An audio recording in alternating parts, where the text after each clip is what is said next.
África abriga alguns dos maiores rios do mundo. O Sagrado Nilo, o tumultuado Congo, mas também o Níger, com 4.200 quilômetros de extensão, o terceiro maior rio do continente. O que distingue o Níger não é tanto o seu comprimento, mas sim o seu percurso. Com a enorme curva de mais de 1.000 quilômetros que faz atravessando o Mali, o rio é o elo entre a África tropical e o Saara. Lá, as cidades de Timbuktu, Mopti e Gao são testemunhas dos grandes impérios malineses de tempos antigos. Mais do que nunca no atual Mali saeliano, sujeito à seca, o Níger representa uma bênção dos deuses, a fonte insubstituível de vida para os povos que habitam suas costas.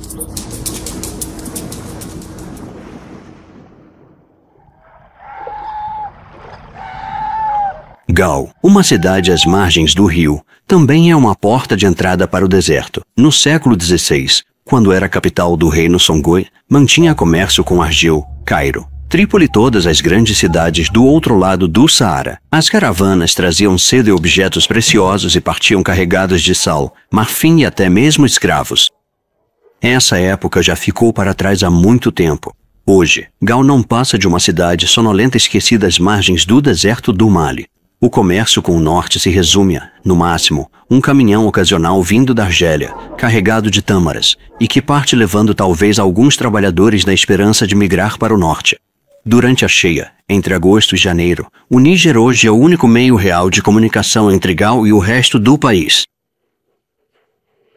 Além de alguns grandes barcos fluviais da Companhia de Navegação do Mali, a maior parte do transporte de carga e passageiros é feita por penaces, longos barcos fluviais com um pequeno motor que cruzam o rio em todas as direções.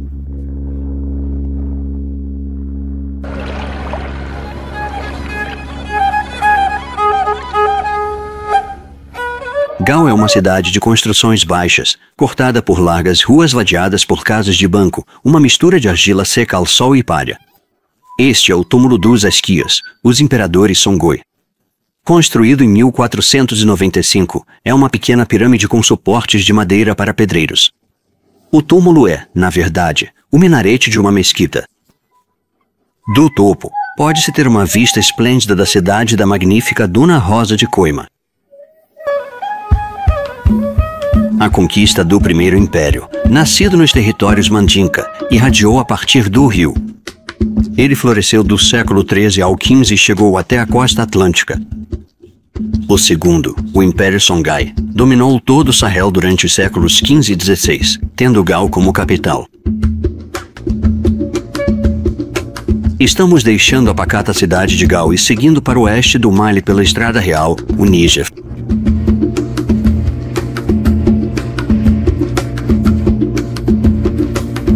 A bordo da nossa apenas motorizada, há 5 tripulantes e uma dúzia de turistas para Timbuktu.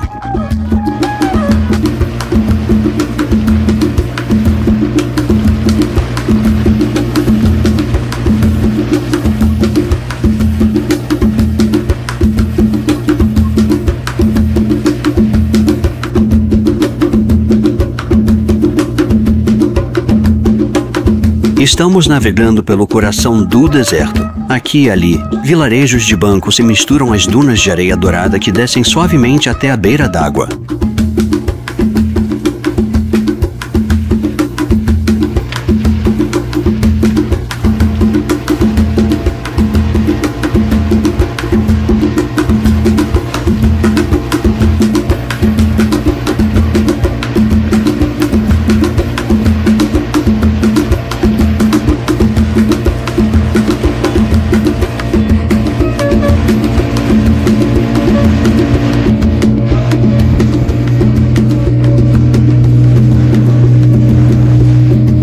De vez em quando, passamos por embarcações bastante surpreendentes. Com sua única vela, costurada de sacos de grãos, essa piroga movida a vento é prova da falta de recursos e da engenhosidade dos marinheiros malianos.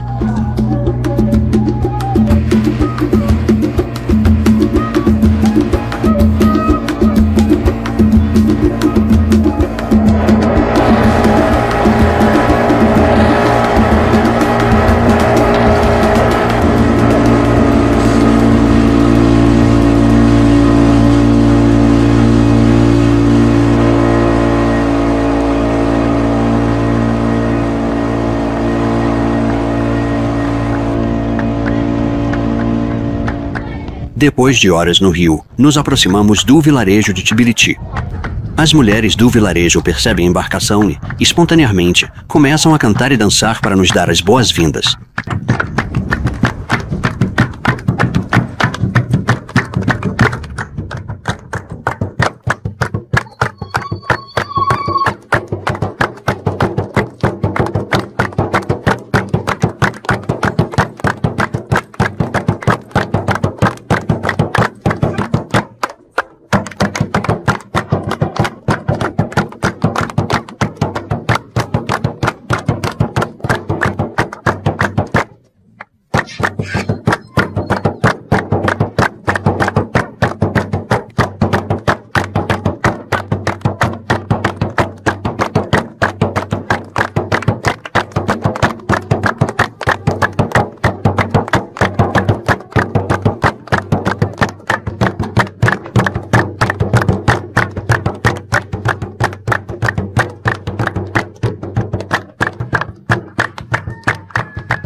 A apenas algumas dezenas de metros além das margens do rio está o deserto, uma terra de ninguém árida e hostil.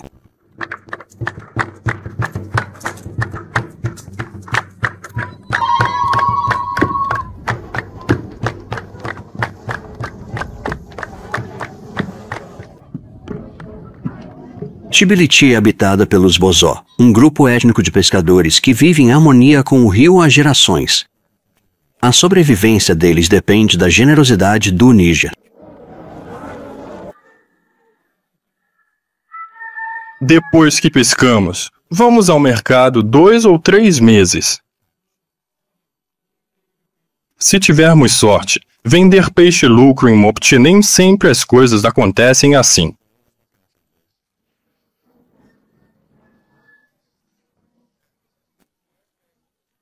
Com o dinheiro que ganham, eles conseguem comprar itens básicos como sal e cereais.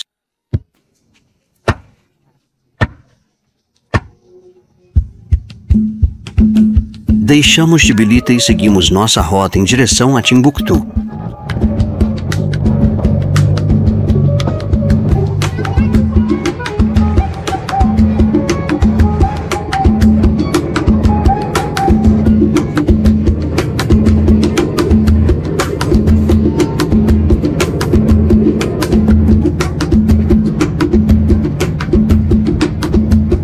A temporada de turismo aqui dura apenas alguns meses. No restante do ano, a tripulação da nossa piroga trabalha nas grandes penasses, verdadeiros cavalos de batalha do rio. Elas transportam tanto passageiros quanto cargas entre Gao e Bamako, e viajar pode ser bastante demorado e complicado durante a estação de águas baixas. Trabalho com meu tio desde os 7 anos de idade. Transportamos cargas entre Gao e Timbuktu.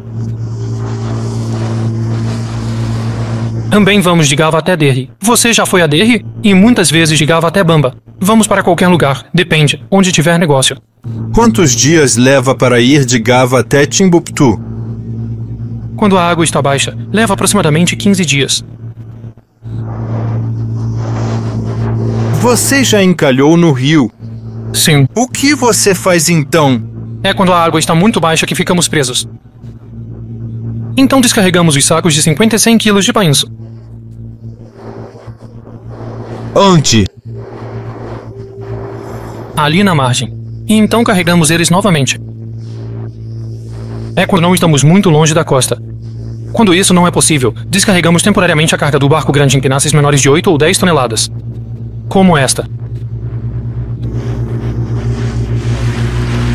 Chegamos ao Bancoma no final do mercado. Pessoas vêm de toda a região, geralmente de piroga, mas algumas caminham dezenas de quilômetros para chegar ao mercado, que acontece apenas uma vez por semana.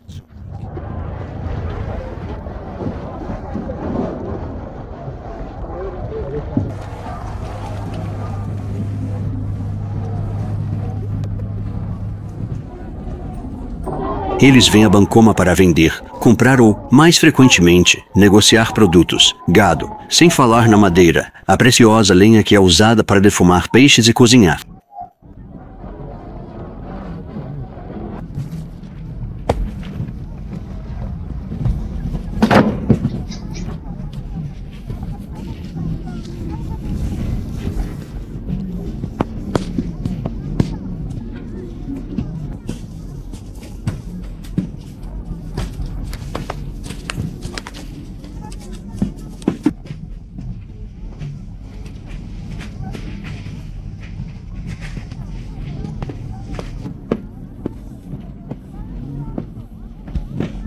No restante da semana, Bancoma é praticamente uma cidade fantasma, uma vila do Sahel perdida entre as margens do rio e a imensidão do deserto.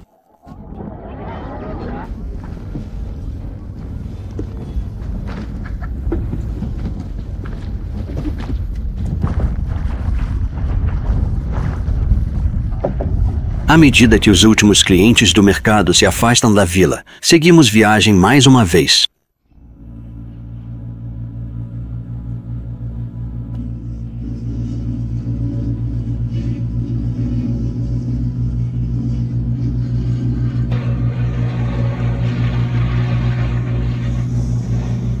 Na luz suave do fim do dia, o Níger nos oferece um quadro de natureza harmoniosa e pacífica.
O sol poente inunda o rio com uma última chuva de raios.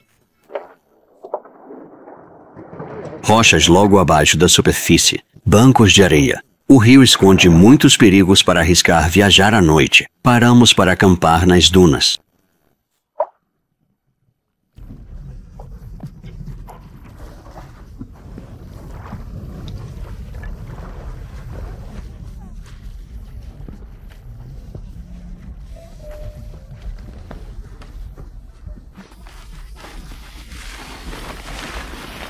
Eu realmente preciso ir ao banheiro neste exato momento. Se possível, por favor e com urgência.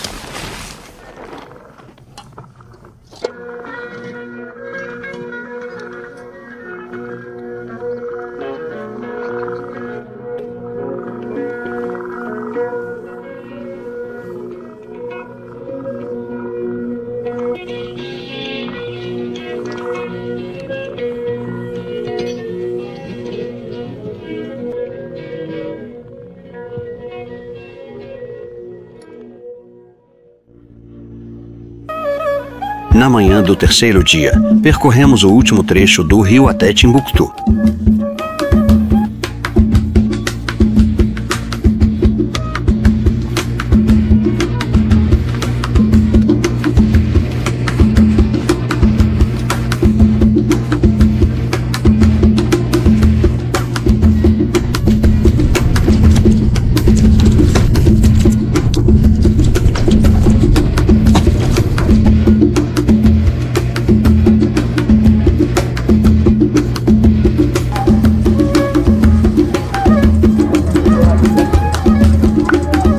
O canal que ligava a cidade ao Níger até o século XVII agora está obstruído com areia. Isso e o avanço do deserto significam que não podemos mais chegar à cidade de barco. Assim, a primeira etapa da nossa jornada pelo Níger termina aqui, em Koriome, o novo porto a 7 quilômetros de Timbuktu.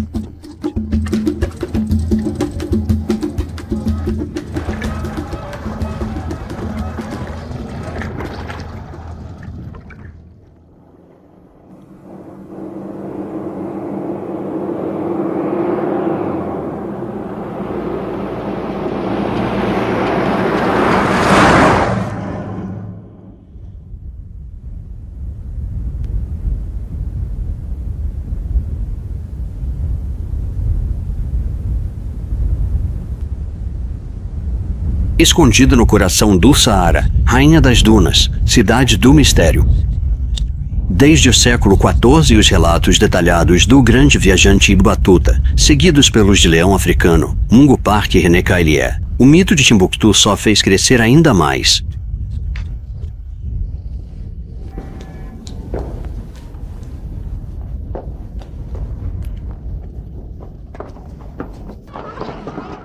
E, no entanto, hoje, ao caminhar pelas ruas sufocadas de areia, por mais que você procure, não encontrará mais nada da cidade próspera do século XVI. Mas o que isso importa? O sonho é maior que a realidade, e só o nome Timbuktu continua a mexer com a imaginação dos viajantes. O que mais fascina os visitantes de Timbuktu é, antes de tudo, sua arquitetura, mas a cidade também esconde seus mistérios. Como é que Timbuktu, essa cidade antiga, resistiu à dura prova do tempo e continuou a existir até os dias de hoje?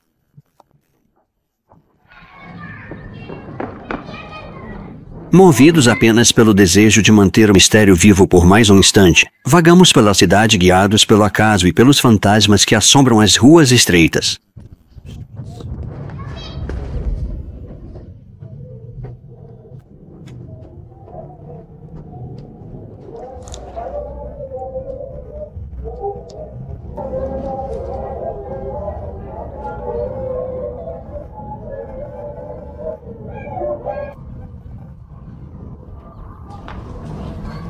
As caravanas que vinham do norte, trazendo uma grande variedade de mercadorias, terminavam sua longa jornada em Timbuktu.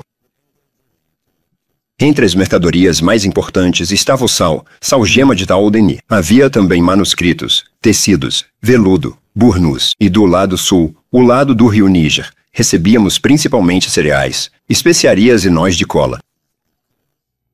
Havia até comerciantes, os Vengara, que vinham para Timbuktu diretamente do Império do Benin.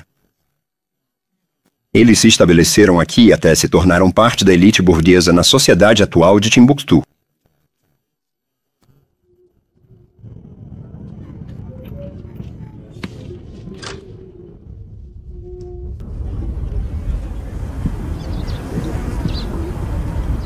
Aqui estamos no verdadeiro portal do deserto.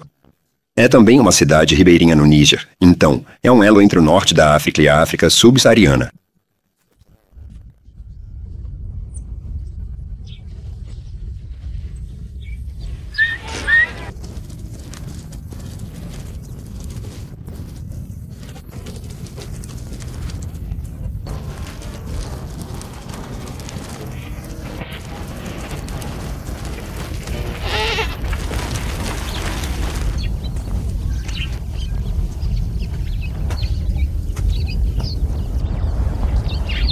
Dizia-se que Timbuktu era o ponto de encontro daqueles que viajavam de piroga e de camelo.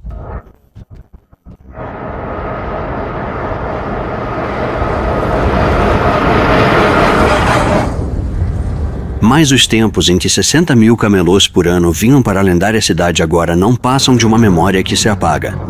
E o canal que vai de Timbuktu até o porto de Kabara está completamente seco.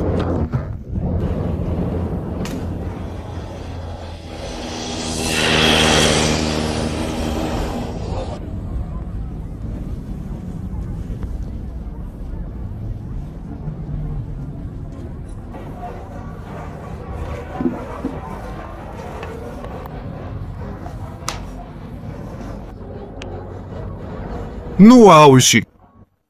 Os barcos chegariam bem perto daqui. Poderíamos trazer nossos produtos e vendê-los para ganhar a vida. Mas desde que o canal secou, o comércio também praticamente secou. Tornou-se um trabalho muito difícil trabalhar nos campos. Tivemos que fazer tudo manualmente. Não temos mais condições de comprar equipamentos agrícolas.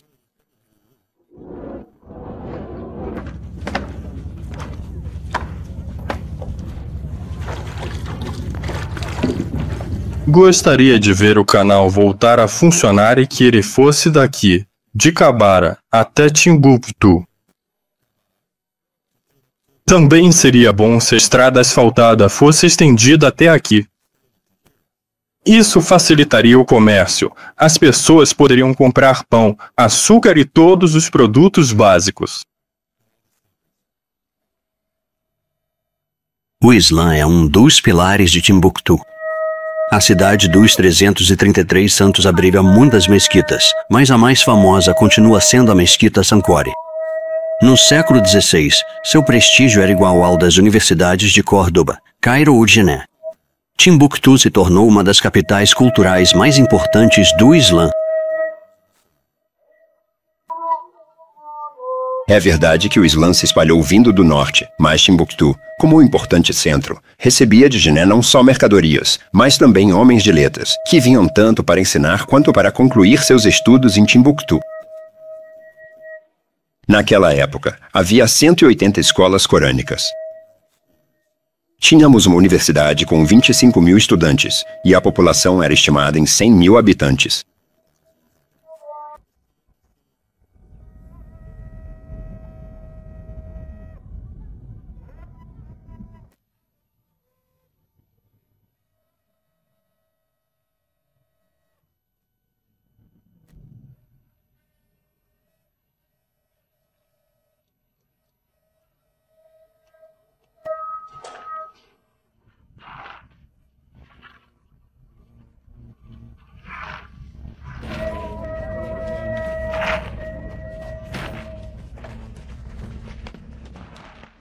Em Coriume, embarcamos em uma nova Pinas, desta vez rumo a Mopti. Não sabemos o que pensar da nova tripulação, jovem e taciturna. Mas logo descobrimos que nosso piloto, Yusuf, apelidado Dio pelos amigos, navega desde criança e conhece o Níger como a palma da mão.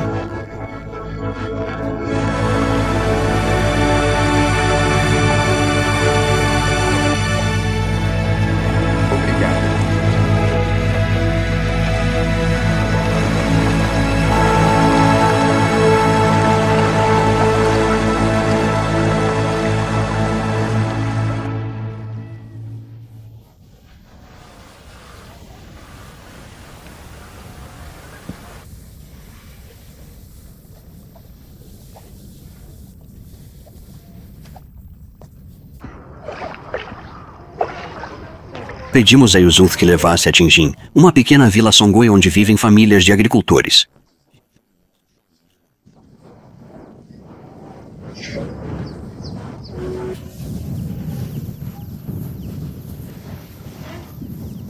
É logo depois do nascer do sol, hora de comer. Uma refeição de arroz e mingau de leite feita em comum pelos homens e meninos da família.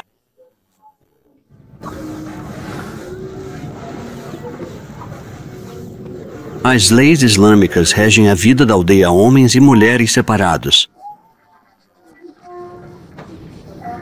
As regras também se aplicam a Idrissa. Ele é o chefe da comunidade e tem 2 esposas.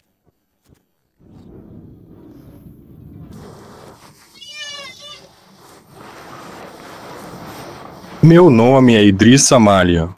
Vou completar 38 anos este ano. Minha aldeia se chama Bindin.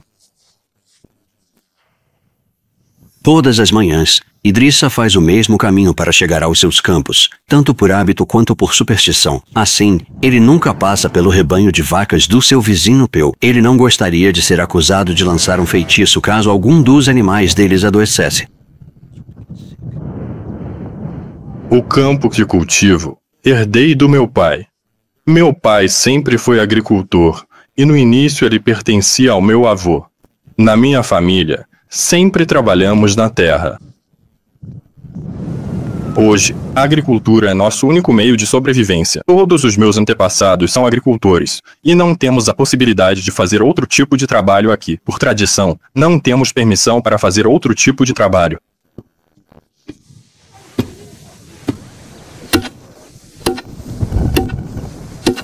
Enquanto os homens trabalham nos campos, as mulheres pilam o milheto ou fazem artefatos tribais para vender no mercado próximo ou no mercado de Timbuktu.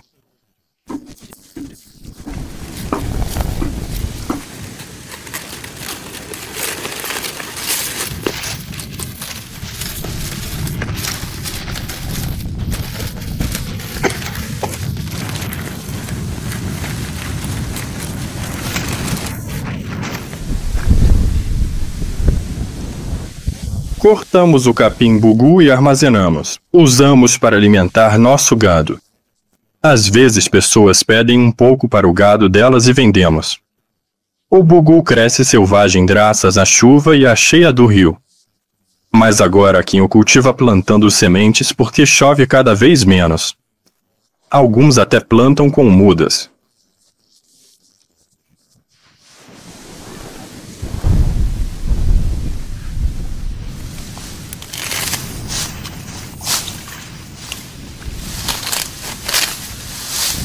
Depois que cortamos o burgu, como estou fazendo aqui agora, guardamos para secar. Quando estiver seco, podemos dar para as ovelhas.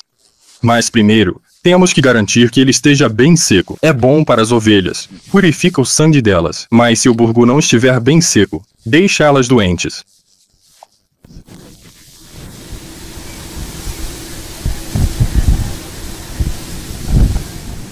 O burgu às vezes é motivo de discórdia entre agricultores e criadores de gado, pois os rebanhos seguem a margem do rio durante a migração e pastam nos campos de burgu pelo caminho.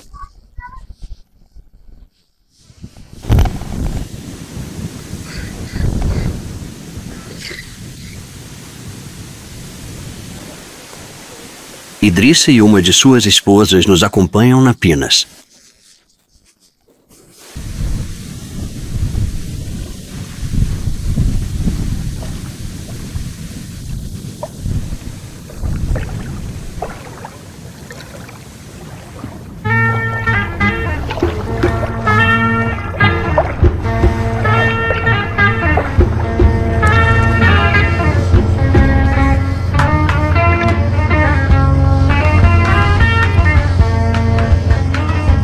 Enquanto subimos o rio, levamos viajantes a bordo da nossa Pinas.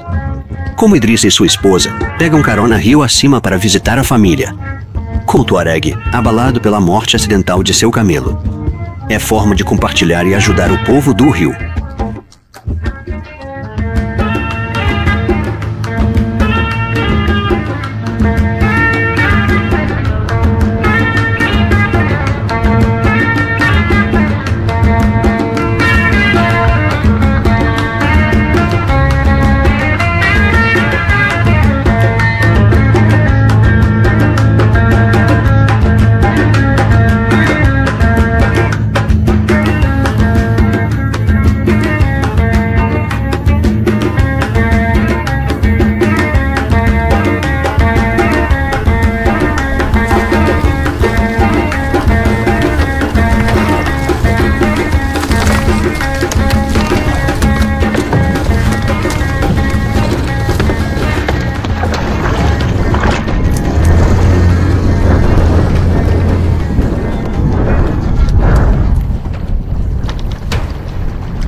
E assim a viagem continua, por horas, por dias a fio. A tripulação continua tão reservada quanto sempre, e ainda assim, além do silêncio de cada um, é como se todos estivéssemos compartilhando o mesmo prazer, enquanto o espetáculo natural do grande rio se desenrola diante de nós.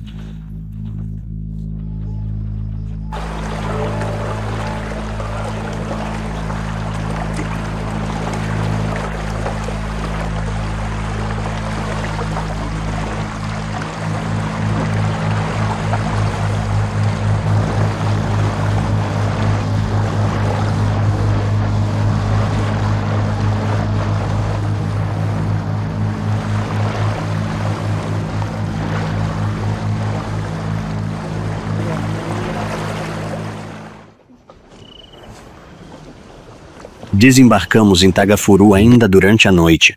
Esta é a terra dos Bozó, os senhores das águas. Os Bozó, mesmo muçulmanos, ainda realizam rituais animistas em segredo, antes de importante expedição de pesca.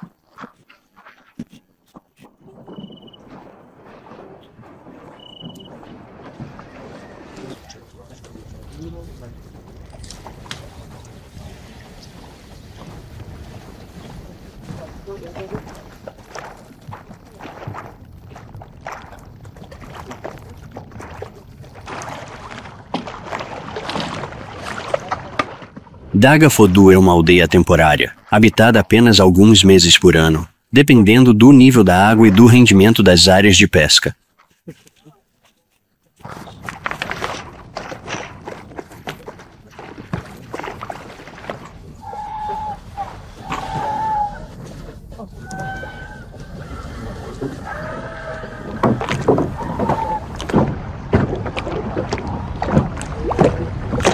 Apesar de suas habilidades ancestrais e técnicas de pesca simples e comprovadas, pescaria é boa.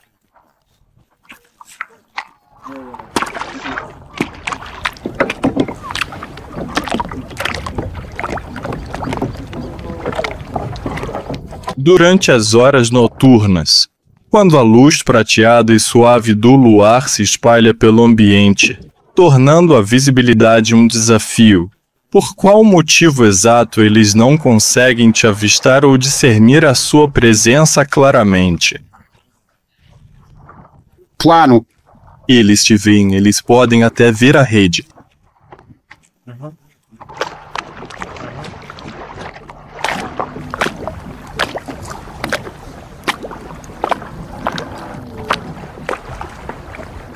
Os Bozó são bons vizinhos da pérola da criação de gado, que vive alguns meses do ano em um pequeno acampamento na margem oposta do Níger.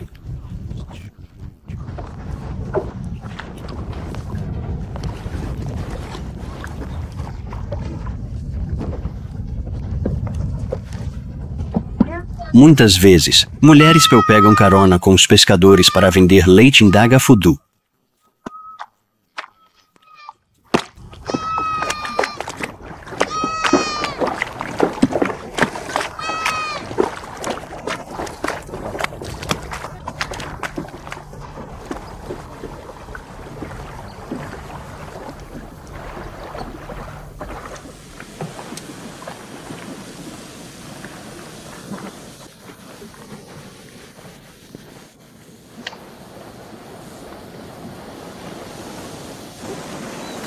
Estamos pescando na vila. Pesca. É a nossa principal ocupação aqui na aldeia. Somos pescadores, é verdade. Mas durante a estação de águas baixas cultivamos alimentos. E essas sempre foram nossas ocupações. Como a maioria dos grupos étnicos, os Bozó têm grande respeito pelos mais velhos. Os jovens permanecem respeitosamente atrás do chefe do clã, que está cercado por seus conselheiros, e escutam em silêncio. Você faz sacrifícios para obter as bênçãos do rio? Se houver alguma situação ou condição específica que possa surgir ou se apresentar, então. Mais sacrifícios. Nós não os fazemos. Quem fez os sacrifícios? Os Sanhaí faziam, e até eles já pararam com os sacrifícios. Que tipo de sacrifícios? Eles costumavam Sacrificar um animal. Um animal preto. Um animal. Um boi ou o que mais? O animal, uma cabra preta. Por que vocês não fazem mais sacrifícios? Porque não é bom. Não, não está certo.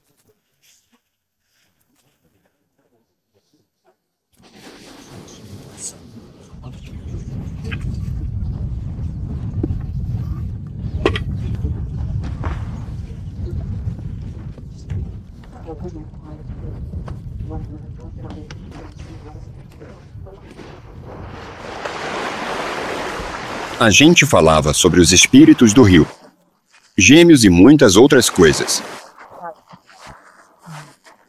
Agora não vemos mais nada disso.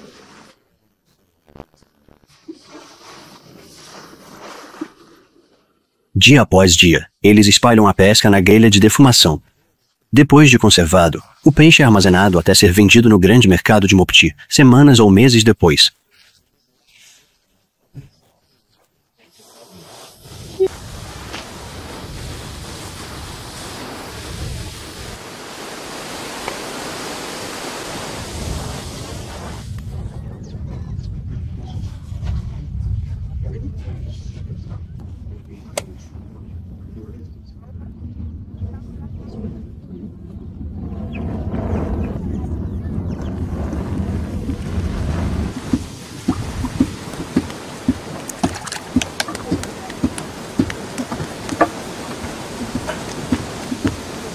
Os Bozó, vivendo longe de tudo e sem dinheiro, continuam seu modo de vida quase autossuficiente como faziam antigamente. O Níger lhes dá não só peixe, mas também o barro de que precisam para fazer as boias de suas redes.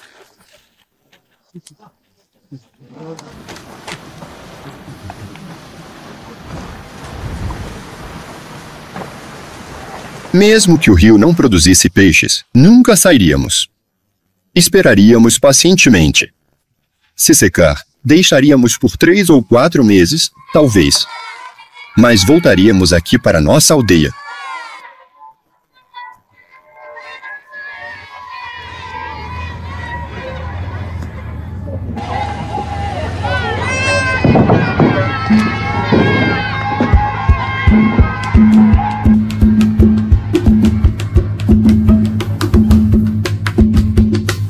Ao deixarmos Dagafodú, entramos no vasto lago Debo. Este é o coração do território Bozó, e toda a região é dedicada à pesca. Aldeias temporárias ocupam até mesmo pequenos ilhotes que mal emergem da superfície da água.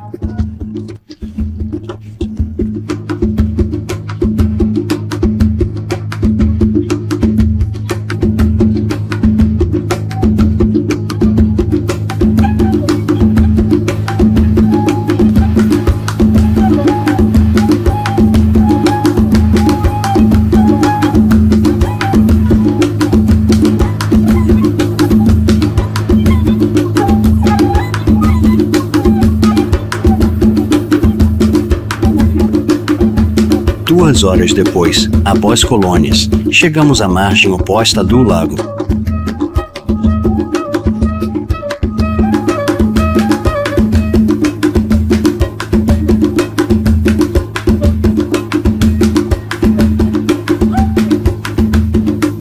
Ainda estamos em território Bozó, e há novas cenas de pesca para observar. Os moradores puxando enormes redes estendidas pelo rio. O único pescador lançando sua rede com um gesto amplo e elegante.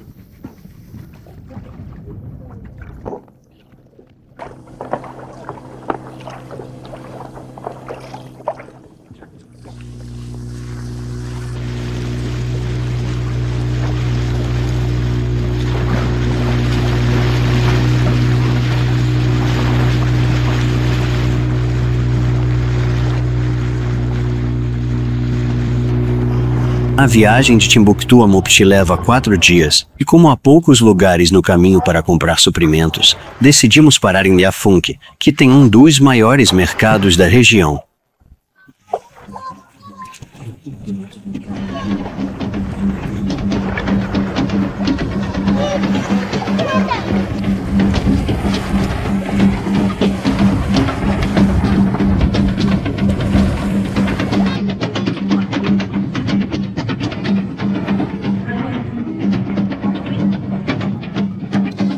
O pátio fortificado foi construído no estilo sudanês, e lá dentro, vendedores de frutas, vegetais, aves e peixes se encontram em uma comoção amigável.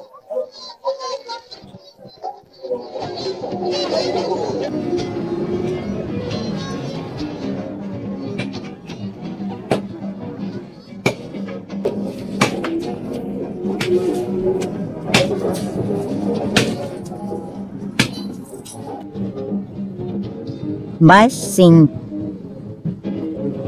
Sabe, eu realmente não vou dizer isso de forma alguma, pois é algo que prefiro manter em segredo e não revelar neste momento.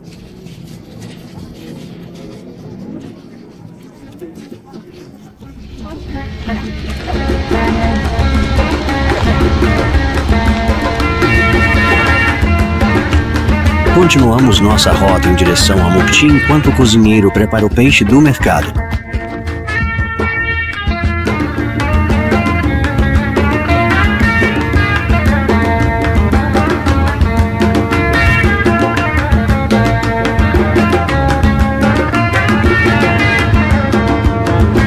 Agora estamos entrando na parte do rio habitada pelos Peu. Essa nação de nômades está concentrada principalmente na região ao redor de Mopti, e eles vivem quase exclusivamente da criação de gado.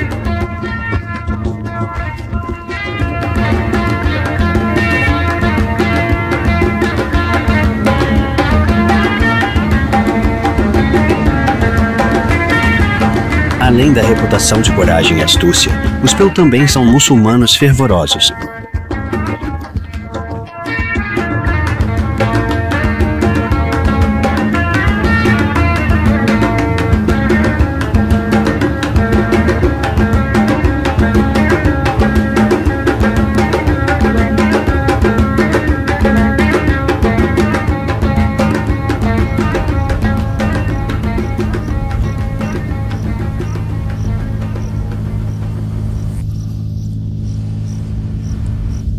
Paramos em um acampamento formado por 3 cabanas. Aliu, o chefe dessa pequena comunidade, cuida do rebanho.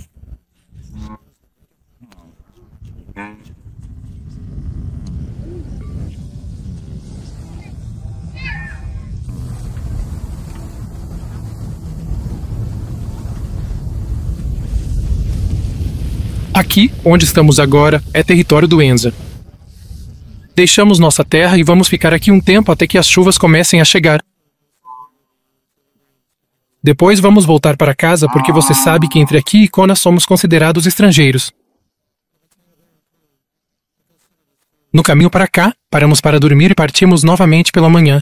Assim, dia após dia, seguimos nosso caminho até Dvanza. Quando você chega a esta parte do território de Dvanza, sente-se um pouco mais em casa. Trabalhamos na lavoura, apacentamos nosso gado, tiramos leite dos animais, nossas mulheres cuidam da comida. Vivemos praticamente do mesmo jeito que vivemos na nossa própria terra. Então, é assim que é a nossa vida.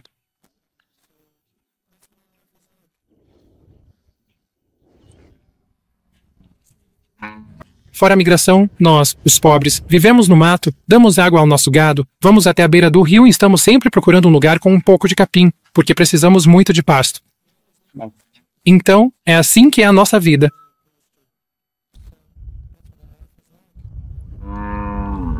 A religião plural é a mesma dos nossos vizinhos. Todos nós temos a mesma religião. O que nos diferencia são as nossas ocupações. Nós trabalhamos com animais, enquanto eles trabalham a terra. Mas, no que diz respeito à religião, somos todos irmãos. Somos nômades, ao contrário da maioria dos nossos vizinhos, que são sedentários. Você nunca deve esquecer que o Peu vive do seu gado e para o seu gado. Então, é isso que é o Peu.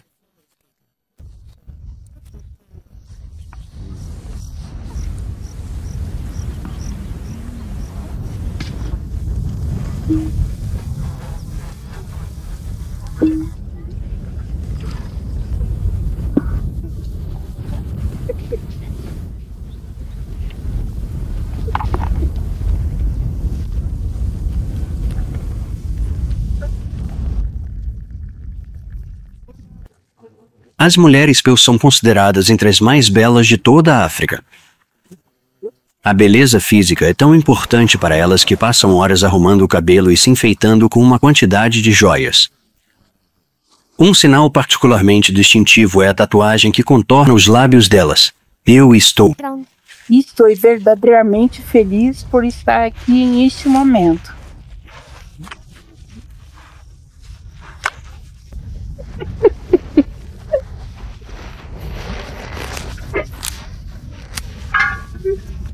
Me desculpe, por favor.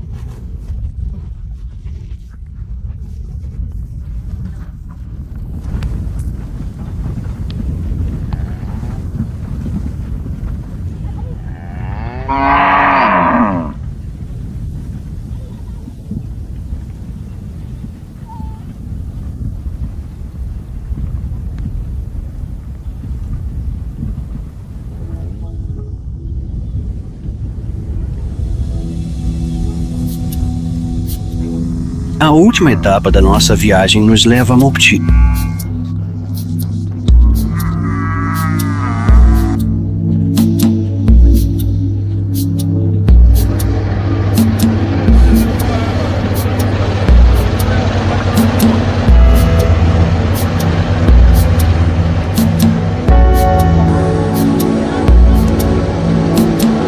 Sob um sol glorioso, seguimos o dique até o porto.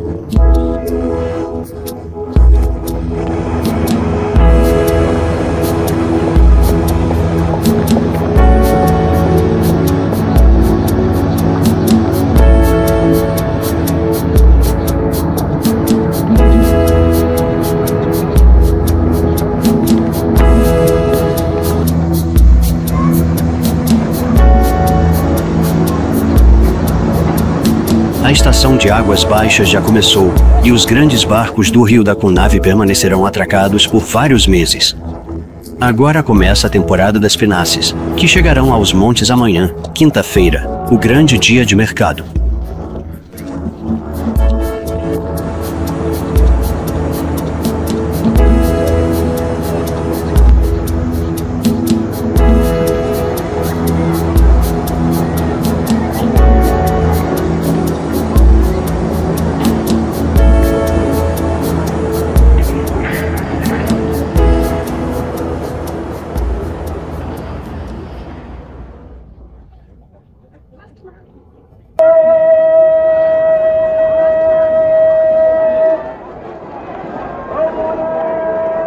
Logo de manhã cedo, o mercado toma conta do porto. Num balé sem fim, os estivadores carregam e descarregam a mais incrível variedade de mercadorias dos porões dos Pinasas que chegaram na noite anterior de Timbuktu ou Bamako.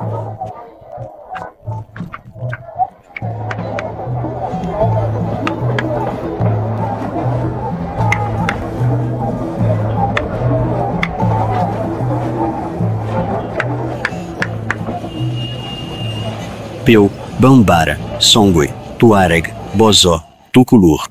Pouco a pouco, uma multidão surpreendentemente variada de tribos diferentes invade as ruas e becos que saem do porto.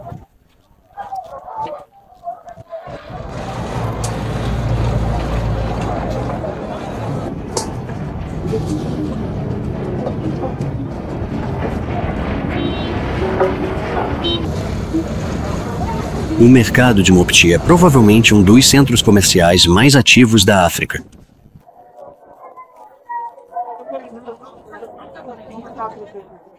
O porto de Mopti está situado na junção dos rios Níger e Bani. Pescadores, comerciantes, negociantes, todos por esses dois rios aqui vendem seus produtos. É aqui que reúnem os grandes barcos vindos do Níger e as pequenas pinazes que descem o Bani.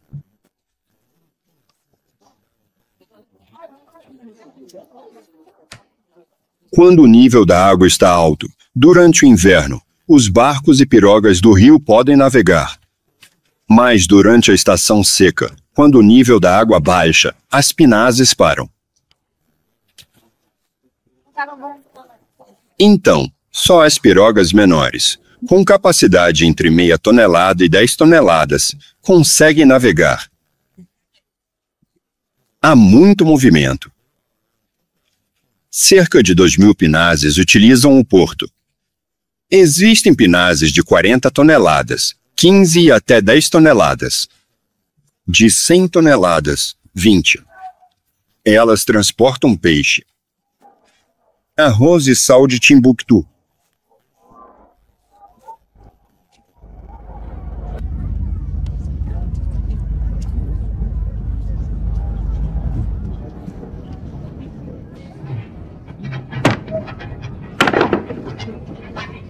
De todas as mercadorias que passam pelo porto de Mopti, o peixe seco é, sem dúvida, o mais importante. Pinazes inteiras cheias de peixe, pescados ao longo de vários meses pelas tribos mais remotas dos Bozó, são trazidas para serem vendidas no mercado de peixe, um mercado que é um verdadeiro espetáculo à parte.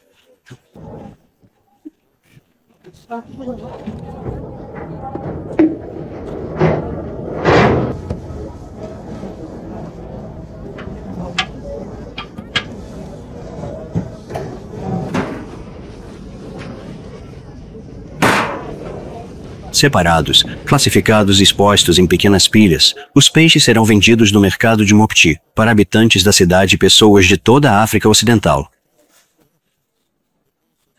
Os peixes que mais vendem são os bagres, porque vende muito bem. Os malineses realmente gostam. O peixe mais raro é o capitaine. Também é o mais caro. Eles o pegam no Lago Debo, só lá.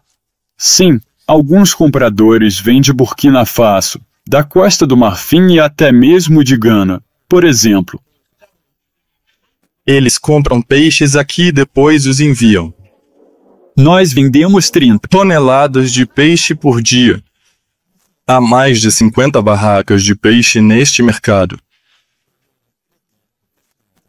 Durante nossa viagem, compartilhamos a vida dos agricultores Songoi, dos pescadores Bozó e dos criadores de gado Pugo. O ofício do grupo étnico Somono é construir pirogas.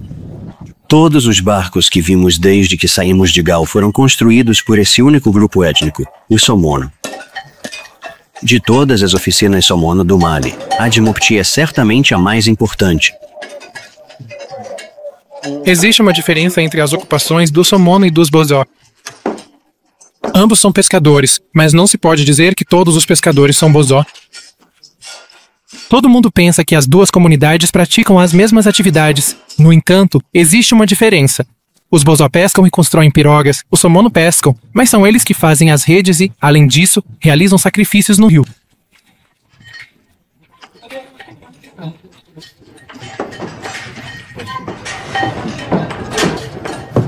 Nós fazemos o carubo, ou seja, as pirogas, sob encomenda. Existem 3 categorias de pirogas: para pesca, para transporte de carga e passageiros e aquelas reservadas para os turistas. Nós fazemos as 3 aqui.